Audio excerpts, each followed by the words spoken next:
Welcome back to another Asian Happy Hour. Today we're at Hollywood Boulevard. I'm here with my man, Ben Chung. and we're at Bored and Hungry. We're gonna get in on some hamburgers here. Come follow us for some good food. Let's get it.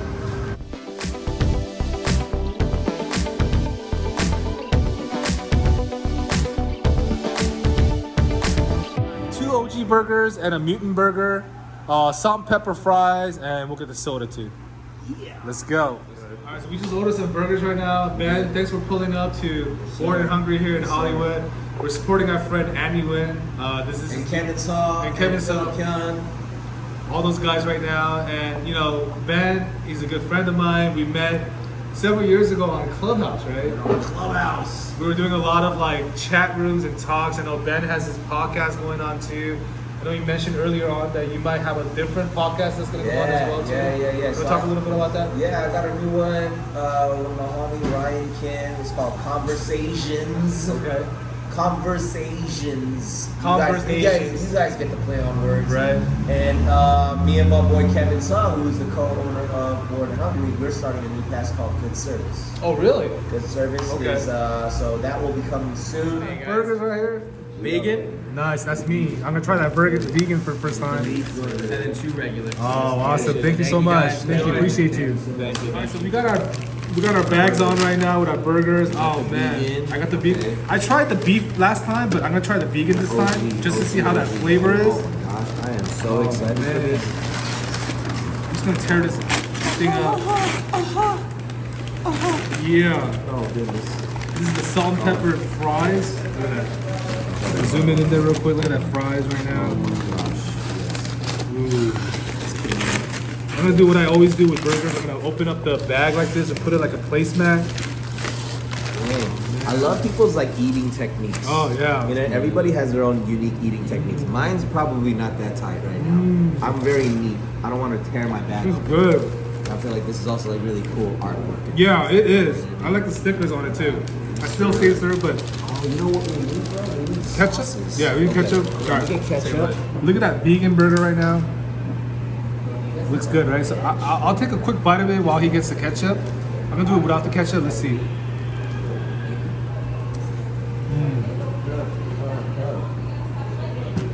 I missed the bite. How is that? Yo, I can't even tell if it's like vegan or not. It tastes like meat. Oh, can I try it? Yes, you can try it. Wow. I actually never tried this one yet. Here we go. You tried the beef before, right? Yes. Wow. Here we go. You know, vegan burger.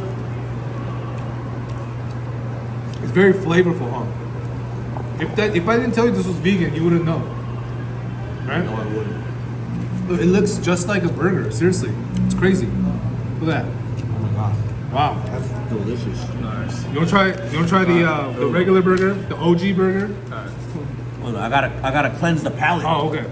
OG. That looks crazy. Smashburger. Check Good. out the textures, the crispy crust on the beef patty. Crazy.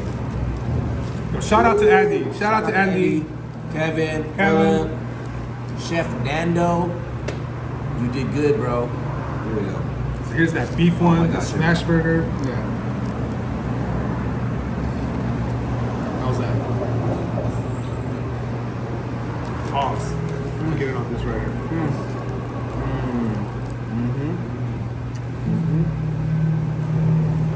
Well, okay. The first thing I experienced is the crust of the beef patty. It's crunchy. The beef patty itself is so juicy. And then you get the sweet and savory of the caramelized onions. You get the pickle, the sauce, the texture, and then the softness of the bun. And then the cheese that just combines it all together. Bro, I'm not even saying this because they're my friends. This is legit one of the best hamburgers I've ever had in my life. Seriously, the Yeah. reason why I asked you to come here is because I love the burgers. I came here for the pop-up event, and I tasted it. I was like, God, this is a fatty goodness burger. Yes, That it is. Smashburger. Yes, it is. And then, of course, the fries, too, with their little, seasoning of the salt and pepper. fries. Yes. It's winning. Yes. How did you even get into Jabbawockeez? Like, what was your motivation? How did you even get linked up to these people? Like, how did this all come about? Yeah, I mean, I was in the audience of the very first Jabbawockeez performance in 2003. Oh, wow. I didn't know who these guys were because, I mean, no one knew because it's the first performance ever. Right. And they got on stage, literally blew my mind. And I knew, I was like, oh, these guys are going to change the face of dance. Wow. Like, they're just going to revolutionize the scene. But I was also dancing. I was on Cabo Modern at the time. And Okay. so they kind of knew who I was. And so it was all through friendship. It started with friendship first. So from there, it just became like, oh, you're hanging around with us all the time. You should just get down with us. Uh-huh. And then so in 2007, they were like, yo, let's just battle this guy in. So they battled me into the Oh, so for those that don't know, real that would- hip-hop. Yeah, that Real would hip-hop. want to get into like a dance group. What is this battle thing? You know, just kind of describe it to people. kind of like adopted from like gang culture. Okay. You know, when you get into a gang, you get jumped in. Right, right. You know, there was no fighting here, guys. We were dance fighting, but I got battled in. So I went against a round versus each of the guys, and that was it. That's They crazy. brought me to the crew, That's crazy. and then we did the first season of America's Got Talent. We got eliminated, and then America's Best Dance Crew season 1 happened in 2008. We ended up winning that show. That was amazing, by the The way. rest is history, man. Yeah, I was one of the biggest fans of America's Best Dance Crew. Every Asian person that I know, like we waited every week for that show. We watched that show religiously, and we were so proud to have an Asian dance crew just killing it week after week. So we have to, as Asian American myself, salute you and your whole crew for just representing Asians, and that was just so crazy, and we felt just so uplifted by that, you know? Thank you, bro. Yeah. I mean, we had no idea what we were doing, but I guess that's where the magic is, right? You don't plan for this stuff; it just happens. And you know, we're just thankful that we're able to represent well and do something more than for ourselves, like Right. doing it for our community. And you know, we're still out here. You know what I'm saying? We're still going. Absolutely. Like, what was going through your mind every week? The elimination process. Bro, all that was going through my head was, I hope he did well. That's it. Really? I hope he did well. Okay. I hope he represented well. Okay. There wasn't this like, to be totally honest with you, I don't think there was a single moment in the entire show process that I was like, we have to win. I don't think I even cared about winning. I was just like, I want to make sure we represent well who we are. And I think that's actually what got us to the finish line. Right. Was because we didn't care about the win. We cared about what we are doing and what we're saying and why we're doing it, and we're doing it together. Right. That was the whole goal. And it's like you have your head to the ground and you just go. You don't even look up Right. to see what you're doing. And then when we won, I was like, what? We won? You know what I mean? Like, that was the thing for me where I was like, whoa, this is unexpected. Because we weren't planning for that. You know what I mean? No, but you know what you said right now? We as audiences saw that. Whoa. What you just described is what we saw as audience. Wow. So that's crazy that you just described that, because that's what you guys portrayed. I mean, winning is whatever winning, right? But you guys representing and what you guys stood for through dance, we saw that as an audience. So that was crazy. Wow. Wow. What is your purpose now? What do you feel like is your purpose now in life? Yeah. My purpose is to serve. It's to serve people. Not like you got served. Yeah. I've done that before too, but not like that. My faith drives everything that I do. So, you know, I believe in Jesus, and everything that I do in my life now has to serve a purpose of why I'm actually still here. It's my ability to connect with people in a meaningful way, in community. It's people coming together for a common cause, Right.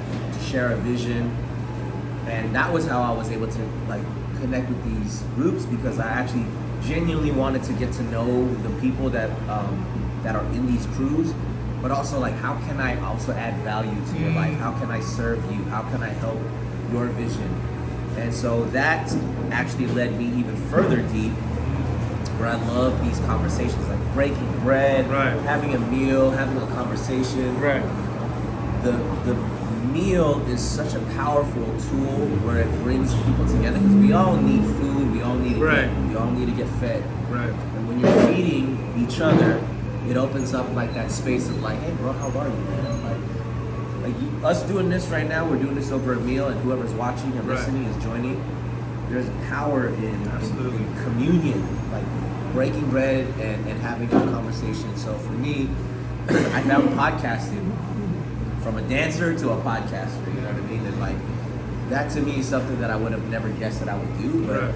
I mean, look at you, bro. Like, you were never in like the food, entertainment, any space, Yeah. but like here you are making content. Yeah, I mean, that's, I was mentioning, to Ben too, that we all met several years ago through Clubhouse, and that's how I met David, who's the one that pushed me to do all these content stuff, and then my friends urged me to do, food content because I love food. But as I was doing it, like, I also was trying to figure out purpose. And as you mentioned too, it's like while you're breaking bread, like, I wanted to, make sure that I provide a community for those that, are Asian and not within like LA or New York or so forth.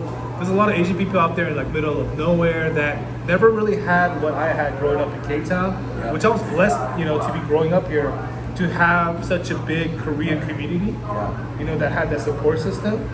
I hope that people who are watching this now, like, I can provide that kind of sense of community for you, and also maybe, get to know certain other Asian people, not just me, but people who are in the entertainment industry, who are in ministry, who are in education, or whatever field have you, to get you to see different type of Asians.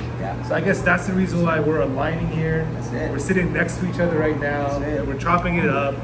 And I'm so glad that you stopped by Asian Happy Hour, Thanks to you. especially here at the homie's place. Yes. The burger was great. I hope that you could come back again to chop it up some more. I will every time you invite me. No, thank you so much. And until next time, guys, stay blessed.